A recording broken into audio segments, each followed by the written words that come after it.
সুপ্রিয় দর্শক, আসসালামু আলাইকুম। এই মাঠগুলো আমাদের ভাতের উৎস। যাদের গায়ের ঘামে ফেলেছে ধান, তারা কি আদৌ ঠিক মতো খেতে পারে?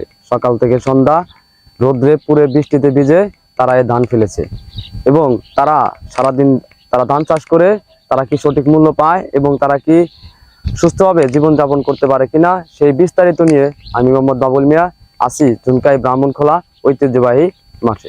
আসলে আমরা বাংলাদেশ কৃষি প্রধান দেশ। আমাদের দেশে আমরা যে এবার ধান উৎপাদন করছি, আগের তুলনায় এবার অনেক সুন্দর, পরিবেশ অনেক সুন্দর, ধানের ফলন অনেক সুন্দর, আমরা ভালোভাবেই নিতে পারতেছি। তো বাংলাদেশের সরকারের কাছে, নতুন যে সরকারের কাছে আমাদের আবেদন যে এই কৃষকদের, বাংলাদেশের কৃষি জমির উপরে যেগুলা মানুষ যে আবাদ দিয়ে জমিগুলো আবাদ করে, এদের সার্বিক সহযোগিতা আমাদের সরকার করলে হয়তো মনে হয় যে আমরা আরো একটু ভালো ফলন আশা করতে পারি আর কি। না, এবার অনেক অনেক সুন্দর ফলন, ধানের চিটা কম, ধানের ফলন অনেক বেশি ভালো, আলহামদুলিল্লাহ। ফলনটা গত বছরের চেয়ে এবার বাম্পার ফলন এবার পাচ্ছি। ডিসমেলে প্রায় 6-7 ধরা পরিবার ন্যায্য মূল্য বাম্পার ফলন হয়েছে। অন্যান্য বছরের তুলনায় এবার ভালো, বেশ ভালো। ধান তো ভালোই হবো, ফসল খুব ভালো হয়েছে, ফাইন হয়েছে।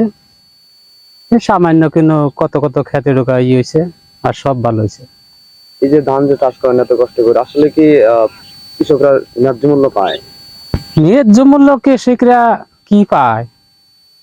কত সময় দেখা যায় যে কম দামে নিয়ে যায়, কৃষকরা কমে পায়, কিন্তু যারা করে মালদা ব্যবসা করে তাকে হলে পয়সা, কৃষকরা তো হারে না টেয়ার জন্য। যে ফলনটা ফলান, যে খরচটা হয়, সেই খরচের তুলনায় আসলে বিক্রি কেমন হয়?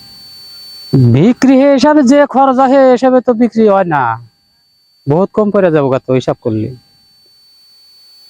মেলা কম পড়ে। আল্লাহ করলে এবার ভালোই আশা করছি, এবার বর্তমানে আল্লাহ করলে খুব ভালো। নওগাঁ থেকে। কিভাবে কাজটা নিয়ে যায়? দিন হাজিরা। হ্যাঁ, কালকে বাজার আমরা 650। খাওয়া দাওয়া মালিকে দেয়। এই রোদ বৃষ্টি ঝড়ে যে ধান করতেছেন, অন্যান্য বছরের তুলনায় এবারকার ধান আসলে কিরকম মনে হইতেছে? মনে হয় ফলন ভালো আছে। কুলায় না, এত গরমে কুলা, এমরা বৃষ্টি এমরা রোদ, বাতাস তো নাই, চাইরো ফেলে সমস্যা, দেনে গাই মাছির অস্থির গেছে গা। সবুজ শ্যামলে ভরা আমার বাংলাদেশ, তখনই এই সোনার বাংলা হেসে উঠে যখন বাংলার কৃষক হেসে উঠে। এবার ধানের ফলনে সাধারণ কৃষকরা খুশি, তারা আশা করছে 6 থেকে 7 ধরা ডিসিমালে ধান পাবে। এ পেয়ে কিন্তু সাধারণ কৃষকরা হেসে উঠবে, আর সেই কৃষকের হাসির মাঝেই ফুটে উঠবে আমার সোনার বাংলাদেশ।